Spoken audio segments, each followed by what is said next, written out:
오늘 저는 여러분들과 함께 본문 말씀을 근거로 하여 부르짖음이라고 하는 제목의 말씀으로 잠시 은혜 나누기를 원합니다.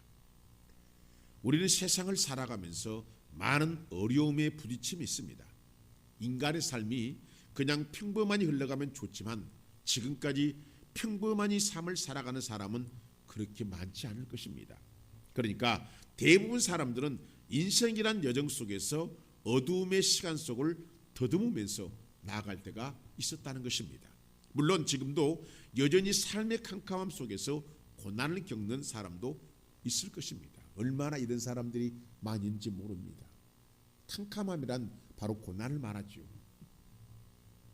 어둠이란 바로 이 고난을 말하는 것입니다. 이런 사람들이 너무도 많이 있다는 것입니다. 그러나 분명한 것은 성도는 비빌 언덕이 있다는 것입니다. 그런 말 있잖아요. 서도 비빌 언덕이 있어야 비빈다고. 등이 가렵고 옆구리가 간지럽기 때문에 비벼야 되는데 없는 것입니다. 그런데 서는 비빌 언덕이 있다라는 거예요.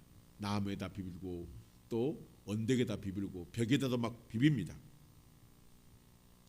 하나님의 백성들, 성도는 이와 같이 비빌 언덕이 있습니다.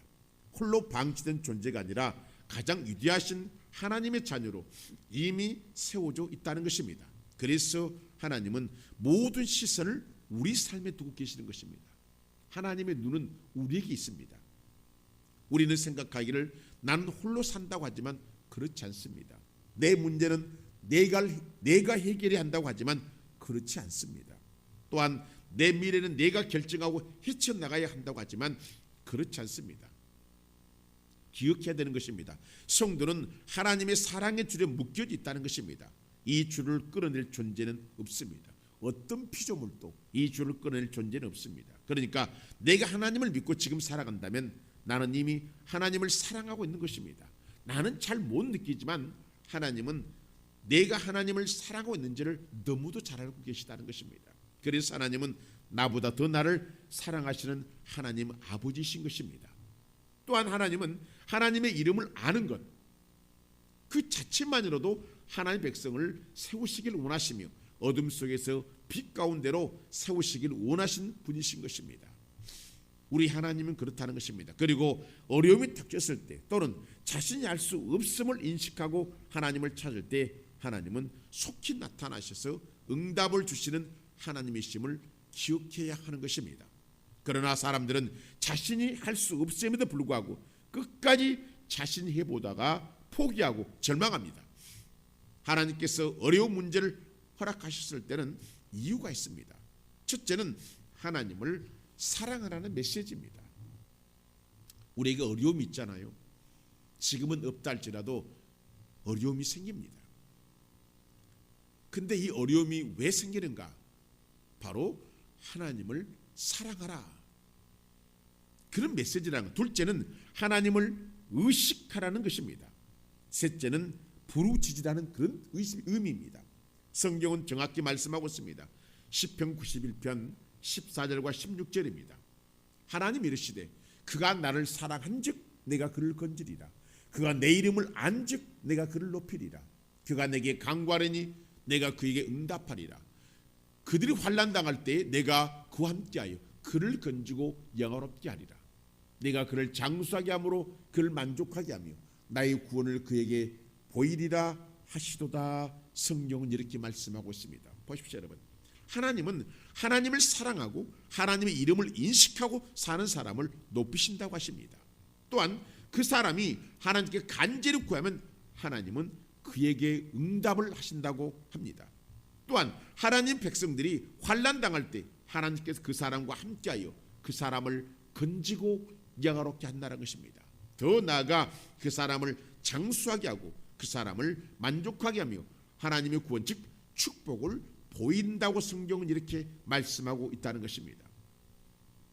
하나님은 하나님 백성들이 환난당할 때 그와 함께합니다. 그리고 그가 부르짖을 때 하나님은 그 사람을 건집니다.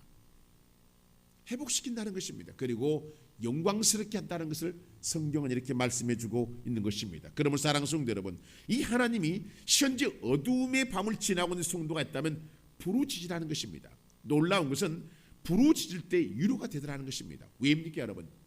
하나님을 믿기 때문인 것입니다. 부르짖는다는 것은 이미 부르짖을 때부터 자신의 어둠이 걷히는 시간으로 돌아서기 때문입니다.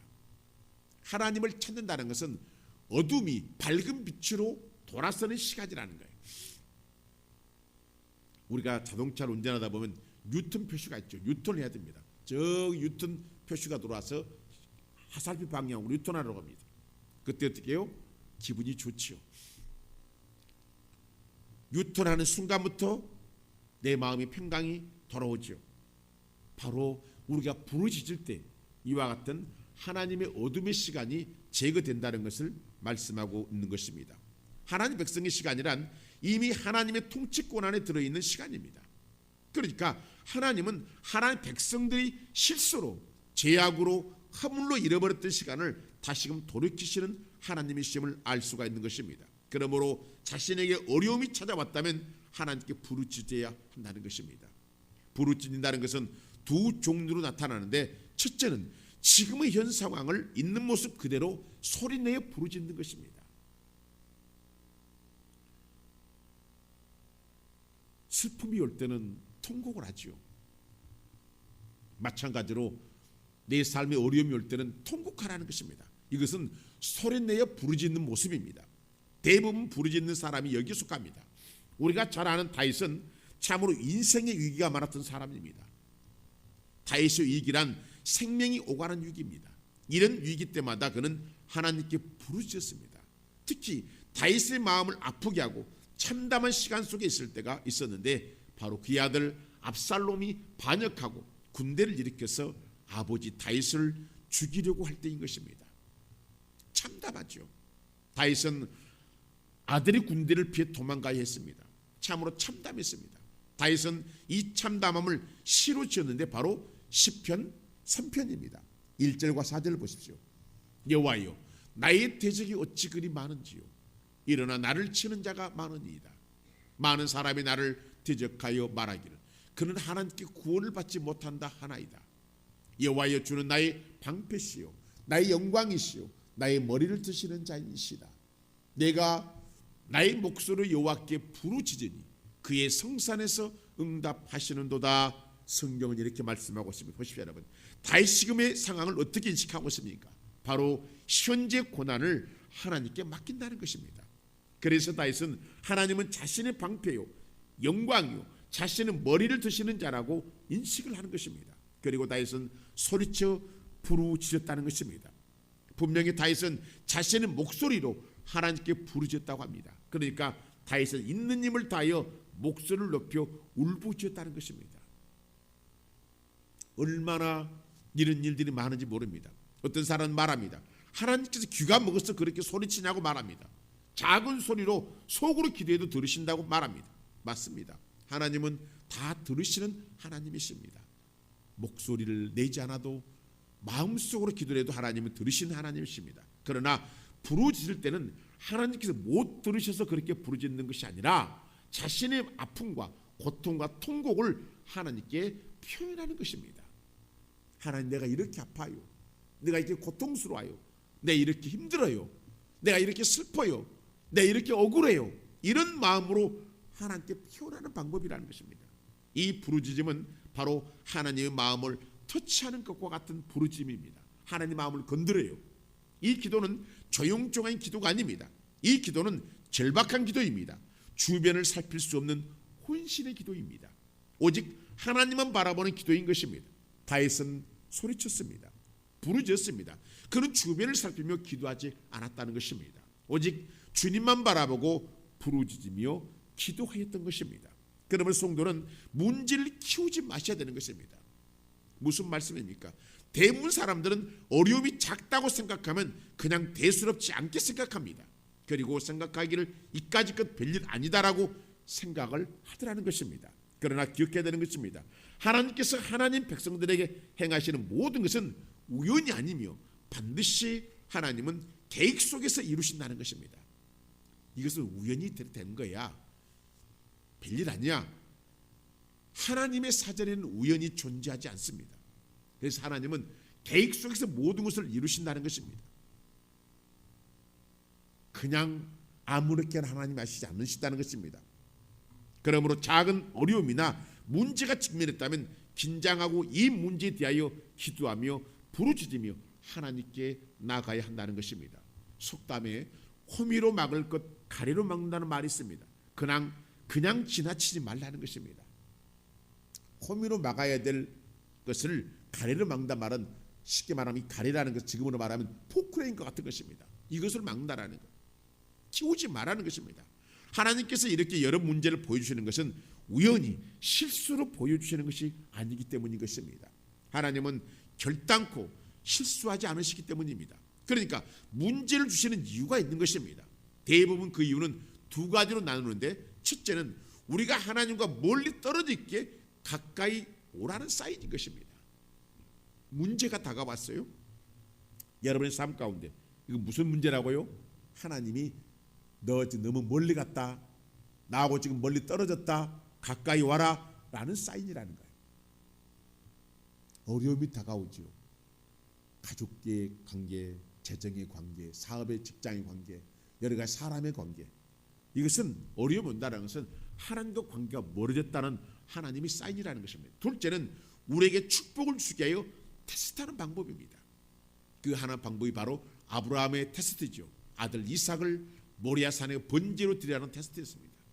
하나님은 아브라함에게 축복을 주시기 이와 같이 테스트를 한 것입니다.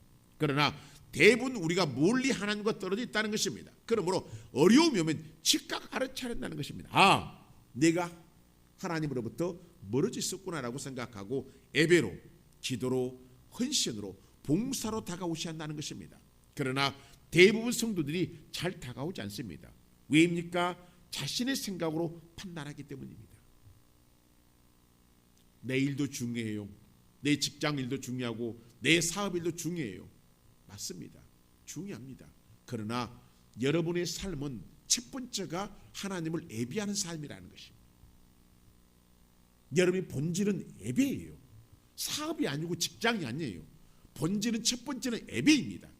우리는 그렇게 만들어져 있고 하나님을 찬양하러 그렇게 우리 하나님이 창조하셨다라는 거예요. 우리의 본질은 첫 번째로 예배입니다. 이것이 가장 중요해요. 그래서 주일날은 주님을 예배하라고 말씀합니다. 나머지 6일은 네 시간을 갖되 열심히 일을 하되 일곱째 날은 반드시 나를 예배해라. 너의 본질은 예배하는 것이다. 주님이 오늘 이렇게 말씀을 하시고 계시는 것입니다. 그러나 우리는 이렇게 생각하지 않습니다. 다가오지 않습니다. 자신의 생각으로 판단을 한다는 것입니다. 아니야, 나도 시간이 필요해. 나도 여행도 가고 싶고 여러 가지 먹을 것도 먹고 놀고 싶고 즐기고 싶어. 이렇게 판단하는 거죠. 그러나 여러분 기억해야 됩니다. 우리 생각은 아무런 일을 하지 못합니다. 우리 생각은 아무 일도 못해요. 그러므로 하나님을 찾아야 되는 것입니다. 만약 자신의 생각을 믿고 나간다면 반드시 실패할 것입니다. 왜냐하면 하나님께 주신 문제를 사람의 생각으로 풀려고 하였기 때문입니다. 사람이 내 문제는 사람이 풀지요. 하나님의 내 문제는 하나님이 풀한다라는 거예요. 내 생각으로 풀려서는 절대로 안 된다는 것입니다. 안 풀린 것입니다. 성경은 말씀하고 있습니다. 이사야 55장 6절과 9절입니다. 너희는 여호와를 만날 만때 찾으라. 가까이 계실 때 그를 부르라. 악인은 그의 길을, 불의한 자는 그의 생각을 버리고 여호와께로 돌아와라. 그리하면 그가 긍휼히 여기시리라. 우리 하나님께로 돌아오라. 그가 너그럽게 용서하시리라. 이는 내 생각이 너희의 생각과 다르며 내 길은 너희의 길과 다름이니라. 여호와의 말씀이니라. 이는 하늘이 땅보다 높은 같이 내 길은 너희의 길보다 높으며 내 생각은 너희의 생각보다 높으니라. 이렇게 말씀하고 있습니다. 분명히 하나님은 여호와를 만날 만한 때 찾으라고 하십니다. 이때가 언제입니까? 바로 작은 문제가 시작될 때입니다. 그러면 가까이 계실 때 부르라고, 하나님을 부르라고 하십니다. 이때가 언제입니까? 바로 아직 우리를 바라보고 하나님이 계실 때인 것입니다. 만약 하나님께서 얼굴을 돌이키실 때는 무시무시한 고난이 닥친다는 것을 아셔야 하는 것입니다. 또한 하나님은 하나님의 생각과 우리 생각이 다르다고 하십니다. 길도 다르다고 하십니다. 그러시면서 이렇게 말씀하십니다. 내 길과 내 생각이 너희보다 높다고 하십니다. 무슨 말씀입니까? 즉 이런 말씀입니다. 나는 내 계획대로 모든 일을 한다. 너의 생각하는 것으로 하지 않는다는 것입니다. 다시 말해 문제를 풀려면 나에게 다가오고 순종하라고 성경은 이렇게 말씀을 하시는 것입니다. 사랑하는 성도 여러분, 순종하는 사람은 자신의 문제를 해결하려고 노력하지 않습니다. 진짜 순종하는 사람은 문제 앞에 겸손하며 그 문제를 해결하실 하나님을 가까이하며 부르짖더라는 것입니다. 둘째, 부르짖는다는 것은 마음으로부터 부르짖는 모습인 것입니다. 그러니까 문제가 다가와서 문제가 다가오기 전에 하나님 앞에 부르짖는 것입니다. 이 모습은 목소리가 나지 않지만 마음으로부터 부르짖는 것입니다. 성경에 이런 인물이 있는데 바로 사무엘 선지자의 어머니 한나입니다. 한나는 남편의 또 다른 아내인 분인나 때문에 고통스럽습니다. 분인나는 자식이 있고 한나는 자식이 없습니다. 하나님은 한나에게 임신하지 못하게 하셨습니다.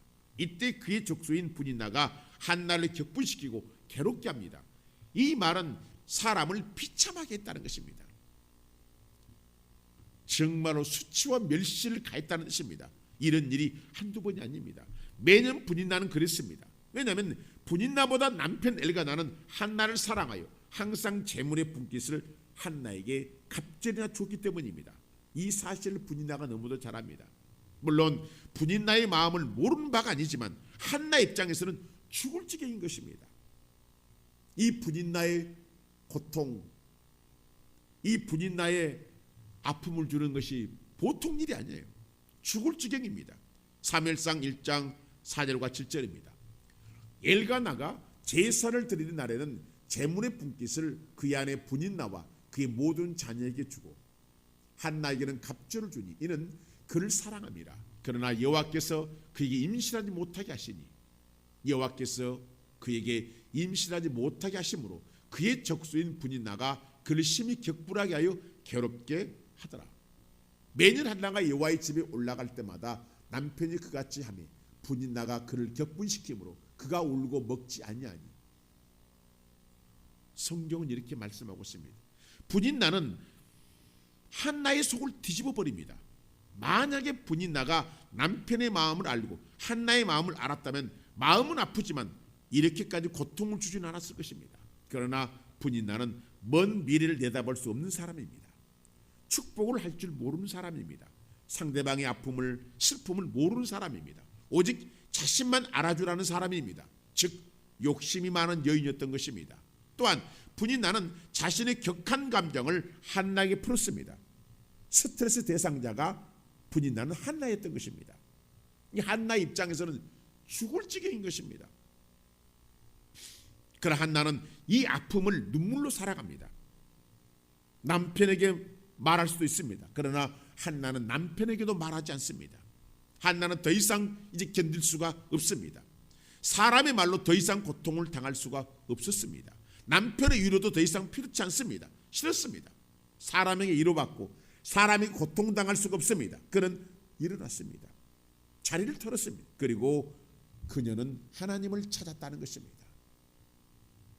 한나는 마음이 괴로워서 하나님께 기도합니다. 사무엘상 1장 9절과 11절입니다. 그들이 실로에서 먹고 마신 후에 한나가 일어나니 그때의 제사장 엘리는 여호와의 전 문설주 곁 의자에 앉아 있었더라. 한나가 마음이 괴로워서 여호와께 기도하고 통곡하며 서운하 이르되 만군의 여호와여 만일 주의 여종의 고통을 돌보시고 나를 기억하사 주의 여종을 잊지 아니하시고 주의 여종에게 아들을 주시면 내가 그의 평생에 그를 여호와께 드리고 삭도를 그의 머리에 대지 아니하겠나이다. 한나는 통곡했습니다. 그리고 서운했습니다. 왜입니까? 바로 마음이 괴로워서입니다. 사랑하는 성도 여러분, 우리가 문제 앞에 마음의 괴로움을 가진다면 얼마나 좋을까요? 문제가 다가왔어요. 마음이 괴로움을 가진다면 얼마나 좋냐라는 이 괴로움은 오직 하나님만을 바라보는 괴로움이기 때문인 것입니다. 이 괴로움은 자신을 하나님께로 헌신하는 모습입니다. 즉 올려드리는 모습인 것입니다. 그 문제 속에 하나님을 바라보는 모습이에요. 그러니까 이유 없는 고난은 없는 것입니다. 하나님은 한나에게 기회를 주신 것입니다. 물론 이미 분인나에게 기회를 줬지만 분인나는 하나님께 주신 기회를 한나에게 고통을 주는 기회로 삼아버렸습니다. 그러나 한나는 분인 날 원망하지 않고 남편을 원망하지 않고 자신의 문제를 하나님을 찾고 해결하고자 몸부림을 쳤던 것입니다. 성도 여러분, 행에 문제가 다가왔다면 이 문제를 원망의 기회로 삼지 말라는 것입니다. 지금까지 분인나의 모습으로 살아왔다면 지금 즉시 한나의 모습으로 돌아와야 한다는 것입니다. 왜냐하면 이 모습을 하나님은 보고 싶으신 것입니다. 왜냐하면 당시에는 이런 하나님을 찾는 사람이 없었기 때문입니다. 그 당시에는 기도하는 사람도 없었습니다. 오직 자신의 욕심에 따라 쾌락을 따라 이와 같이 교회 안에서도 또 이스라엘 진 안에서도 이와 같은 일이 일어났다는 것입니다. 그래서 하나님은 한나를 임신하지 못하게 하신 것입니다. 그러니까 하나님은 다 계획이 있으셨던 것입니다. 하나님은 한나가 스스로 하나님을 찾기를 기다리셨던 것입니다. 왜요? 한나에게 기회를 주시고자 하신 것입니다. 문제가 다가왔다는 것은 나에게 하나님이 기회를 주시고자 문제를 줬다는 사실을 여러분들이 빨리 캐치하라는 것입니다. 사랑하는 성도 여러분, 하나님은 지금 우리에게 기회를 주시고 계십니다. 힘들다는 것, 어렵다는 것, 앞이 캄캄하다는 것, 괴롭다는 것, 이것은 하나님께서 하나님을 찾으라는 사인인 것입니다. 이 사실을 모르고 다른 사람에게 분풀이하고 가족들에게 화풀이하고 자신에게 준 기회를 날려버린다면 참으로 안타까운 일입니다. 너무도 이런 일이 많이 일어나요. 모르기 때문에 왜 나에게 이런 일이 다가오지? 왜 나를 미워해? 왜 나는 이렇게 힘들어? 나는 왜 이렇게 괴로워? 이것을 하나님이 준 기회로 생각하지 않고 자신의 화풀이로 어떤 상대를 대하여 푼다는 것입니다. 자식들에게 풀고 남편에게 풀고 아내에게 풀고 부모 형제들에 푼다라는 거예요. 너무도 하나님 기회를 날려버리는 안타까운 모습입니다. 만약 분인나가 한나의 마음을 아파하고 안타까워하고 위로하고 품었다면 하나님은 분인나로 이 분인나의 자녀로 사무엘을 대신하였을 것입니다. 이것은 제 생각입니다. 그러나 분인나는 이 기회를 버려버렸습니다. 그러나 오늘 우리가 이렇게 분인나 행동을 하고 있을 때가 너무도 많다는 것입니다. 이제는 이 말씀 앞에 돌아서야 할 것입니다. 왜냐하면 다시금 기회가 주어지기 때문인 것입니다. 하나님은 기회의 하나님이십니다. 좋은 것을 주시는 하나님이기 때문인 것입니다. 그러나 하나님이 준 기회를 너무도 많은 사람이 놓쳐버리고 비참하니 처참하니 고통스럽게 살아갑니다. 한나는 하나님 주신 기회를 처음에는 잘 몰랐습니다. 그녀는 핍박 속에서 이 사실을 알게 된 것입니다. 이것이 기회라는 것을 알게 된 것입니다. 그래서 한나는 서운 기도를 한 것입니다. 사무엘상 1장 11절을 다시 보십시오. 서운하 이르되 만군의 여호와여, 만일 주의 여종의 고통을 돌보시고 나를 기억하사 주의 여종을 잊지 아니하시고 주의 여종의 아들을 주시면 내가 그의 평생에 그를 여호와께 드리고 삭도를 그의 머리에 대지 아니하겠나이다. 이 서운 기도는 어떤 기도입니까? 작은 소리로 읊조리는 소리입니까? 아닙니다. 그러면 이 큰 목소리로 내는 기도 소리입니까? 아닙니다. 이 소리는 마음속에서 나는 부르짖는 소리입니다. 작은 소리도 큰 소리도 아닌 부르짖는 소리라는 것입니다. 한나는 이런 기도를 했던 것입니다. 이 사실을 어떻게 알 수가 있습니까? 바로 대제사장 엘리가 알려줍니다. 사무엘상 1장 12절과 16절입니다. 한나가 속으로 말하며 입술만 움직이고 음성은 들리지 아니하므로 엘리는 그가 취한 줄로 생각한지라. 엘리가 그에게 이르되 내가 언제까지 취하 있겠느냐? 포도주를 끊으라 하니 한나가 대답하여 이르되 내 주여 그렇지 아니하니이다. 나는 마음이 슬픈 여자라. 포도주나 독주를 마신 것이 아니오 여호와 앞에 내 심정을 통한 것뿐이오니 당신의 여종을 악한 여자로 여기지 마옵소서. 내가 지금까지 말한 것은 나의 원통함과 격분됨이 많기 때문이다 하는지라. 성경은 이렇게 말씀하고 있습니다. 보십시오 여러분. 엘리 제사장은 한나가 술 취한 줄 알았습니다. 얼굴은 빨갛고 소리는 나지 않고 입술만 움직였기 때문입니다. 이때 한나가 말합니다. 자신은 마음이 슬픈 여자라고 합니다. 그리고 자신의 심정을 하나님께 아뢰었다는 것입니다. 즉 부르짖었다는 것입니다. 내 주여, 저는 마음이 굉장히 슬프고 아픈 여자입니다. 내가 방금 술 취한 모습을 하는 것은 하나님께 부르짖었던 것입니다. 하나님은 이런 부르짖음에 한나에게 사무엘을 주십니다. 무슨 말씀입니까 여러분? 사무엘, 즉 하나님의 응답과 축복을 받고 싶으면 그 마음 그대로 하나님께 부르짖으라는 것입니다. 사람에게 말하지 말고, 사람에게 위로받으려고 하지 말고, 사람과 싸우지 말고 그 마음 그대로 하나님께 부르짖고 구하라는 것입니다. 이때 하나님은 들으시더라는 것입니다. 사무엘상 1장 19절과 20절입니다. 그들이 아침에 일찍 일어나 여호와 앞에 경배하고 돌아가 라마의 자기 집에 이르니라. 엘가나가 그 안에 한나와 동침하며 여호와께서 그를 생각하신지라. 한나가 임신하고 때가 이르매 아들라 사무리라 하였으니 이는 내가 여호와께 그를 구하였다 함이더라. 성경은 말씀하고 있습니다. 사무엘이 나오죠. 바로 내가 여호와께 그를 구하였다 함이더라. 하나님께 구했더니 뭘 줬다고요? 사무엘을 줬다는 것입니다. 아들을 줬다는 것입니다. 하나님은 한나를 생각했으며 즉 기억하셨다는 것입니다. 한나의 부르짖는 기도 소리를 들으시고 그 기도 소리를 하나님은 기억하셨다는 것입니다. 심정이 토하는 기도는 하나님이 들으신다는 것입니다. 이 기도가 바로 부르짖는 기도이기 때문인 것입니다. 하나님은 이 기도를 기억하십니다. 하나님께 다윗을 기뻐하신 이유가 바로 심정을 토하는 부르짖는 기도를 하기 때문입니다. 한나도 부르짖는 기도를 했지만 다윗도 부르짖는 기도를 했다는 것입니다. 심정을 토하는 기도. 시편 5편 1절과 2절입니다. 여호와여 나의 말에 귀를 기울이사 나의 심정을 헤아려 주소서.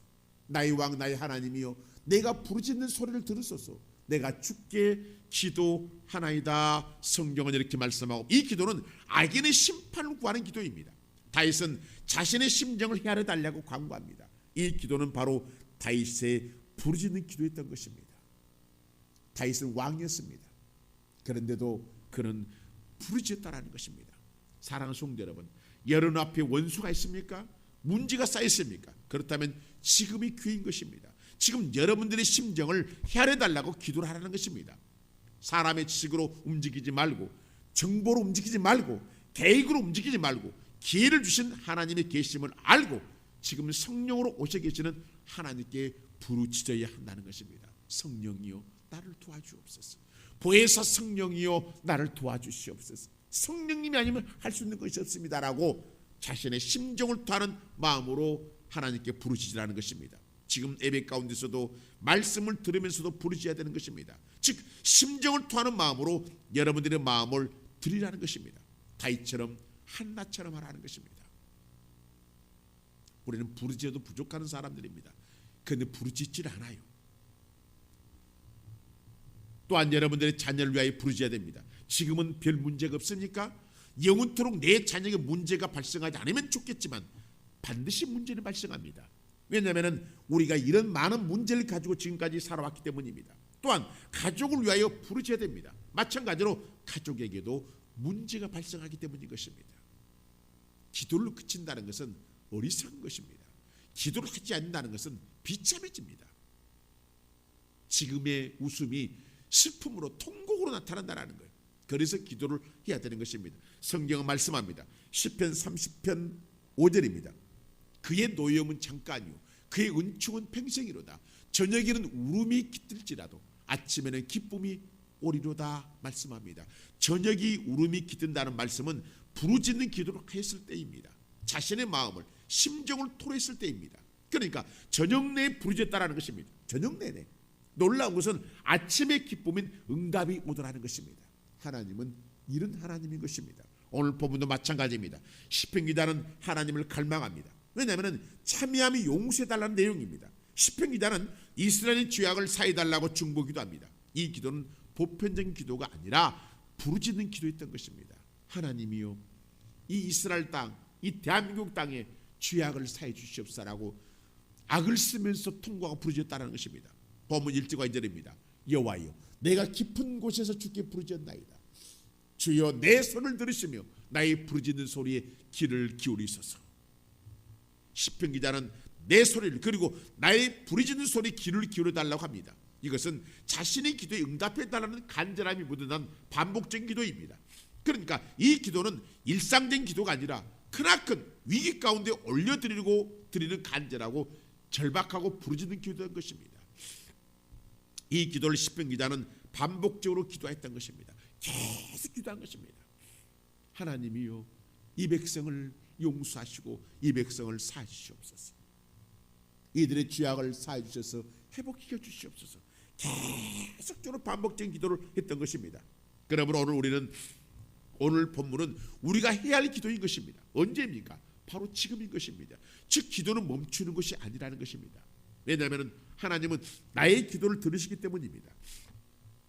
내 기도를 하나님께 들으셨다는 것은 알게 되면 우리 용기를 가지게 되고 힘을 얻게 되는 것입니다. 왜입니까? 반드시 응답이 오기 때문인 것입니다. 여러분이 기도를 하는 것은 하나님 들으셨다는 거예요. 이것을 여러분들이 알게 되면 힘이 생깁니다. 용기가 생긴다는 것입니다. 왜요? 이제 곧 응답이 오기 때문에 그렇습니다. 그래서 기대감을 갖는 것입니다. 이 부르짖는다는 것은 나의 마음 깊은 곳에 나온 기도입니다. 마음입니다. 심정인 것입니다. 이때 기도를 들으신 성령님은 도우신다는 것입니다. 예수님께서 땀방울이 핏방울이 된 것은 부르짖었기 때문인 것입니다. 이때 천사가 돕습니다. 예수님도 부르짖었다는 것입니다. 누가복음 22장 41절과 44절입니다. 그들을 떠나 돌 던질 만큼 가서 무릎을 꿇고 기도하여 이르시되 아버지여, 만일 아버지 뜻이거든 이 잔을 내게서 옮기시옵소서. 그러나 내 온대로 마시옵고 아버지 온대로 되시기를 원하나이다 하시니 천사가 하늘로부터 예수께 나타나 힘을 더하더라. 예수께서 힘쓰고 있어 더욱 간절히 기도하시니 땀이 땅에 떨어지는 핏방울같이 되더라. 성령은 이렇게 말씀하고 있습니다. 예수는 부르짖었습니다. 그러므로 부르짖어 기도하셔야 되는 것입니다. 부르짖음은 크게 외침인 것입니다. 간청함입니다. 자신의 마음을 토로함입니다. 성도가 기도할 때 여러 기도가 있습니다. 그러나 심정을 토하는 마음으로 기도하라는 것입니다. 왜입니까? 예수님이 이렇게 기도하셨고 성령님도 그렇게 기도하시기 때문인 것입니다. 지금 우리 안에 계신 성령님도 이렇게 기도를 하십니다. 로마서 8장 26절입니다. 이와 같이 성령도 우리의 연약함을 도우시나니 우리는 마땅히 기도할 바를 알지 못하나 오직 성령이 말할 수 없는 탄식으로 우리를 위하여 친히 간구하시느니라. 성령님은 우리를 위하여 탄식하며 하시며 간구하시며, 이 탄식이란 온 힘을 다해 심주어 토하는 기도입니다. 하는 이런 기도예요. 성령님이 이런 탄식 기도를 했다는 것입니다. 성령 우리를 위하여 지금 이렇게 부르짖고 기도를 하고 계시다라는 거예요. 그런데 우리는 기도를 하질 않아요. 기도 내가 왜 해야 돼요? 나는 그럴 이유가 없어요. 성령님은 나를 위해 이렇게 기도하고 계시는데 하나님이 지켜달라고, 보호해달라고, 도와달라고 끊임없이 우리를 위해 기도하고 계시는데 우리 기도를 할 생각이 없습니다. 별 그런 뜻도 없습니다. 기가 막힌 일입니다. 왜 우리가 이와 같이 기도하지 않을까요? 그것은 바로 많이 교만하기 때문입니다. 또한 많이 높아졌기 때문입니다. 살만하기 때문입니다. 별 걱정이 없기 때문입니다. 그리고 기도할 것이 없다고 생각하기 때문입니다. 그러나 그렇지 않습니다. 성도는 기도를 쉬는 존재가 아닙니다. 그러므로 기도하셔야 되는 것입니다. 부르짖음에 즉 문제가 다가왔다는 것은 경고도 다가왔다는 것입니다. 그러므로 외쳐야 됩니다. 이때 우리는 하나님께 돌아가기 때문입니다. 여러분들이 기도가 돌아왔고 내가 기도해야 되겠다는 생각, 이미 경고도 왔다는 뜻이에요. 부르짖고 기도하지 않으면 그 경고가 나를 친단 말이에요. 반드시 죽음의 일까지 다가온단 말이에요.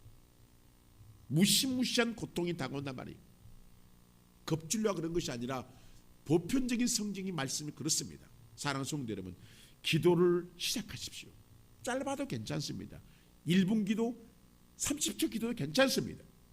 기도하다 보면 부르짖는 기도가 됩니다. 그러나 기도하지 않으면 문제 앞에 떨게 되고 마침내 절망해버린다는 것입니다. 이때 마귀는 미술을 짓습니다. 마귀의 미술을 절망으로 바꾸려면 기도하셔야 하는 것입니다. 이때 마귀는 뒤로 물러가고 절망합니다. 물론 그 기도에는 반드시 응답과 축복이 있다는 것입니다. 마귀는 기도를 하는 것을 싫어합니다. 기도를 쉬는 것을 기뻐합니다. 뛸 듯이 기뻐합니다. 그러나 하나님 백성들이 기도를 하는 순간 마귀는 떨기 시작합니다. 그리고 절망합니다. 그리고 뒤로 물러갑니다. 그런데 우리는 마귀를 즐겁게 할 때가 너무도 많아요. 기도를 하지 않습니다. 성령님 우리를 돕고 계십니다. 예수님은 이미 우리 안에 계십니다. 그러므로 성도들은 담대라는 것입니다. 용기를 내시라는 것입니다. 다시 일어나라는 것입니다. 이때 성령님께서 도우시고 우리가 부르짖는 기도를 할 수 있고 결국 승리할 수 있기 때문인 것입니다. 하나님은 우리에게 부르짖으라고 말합니다.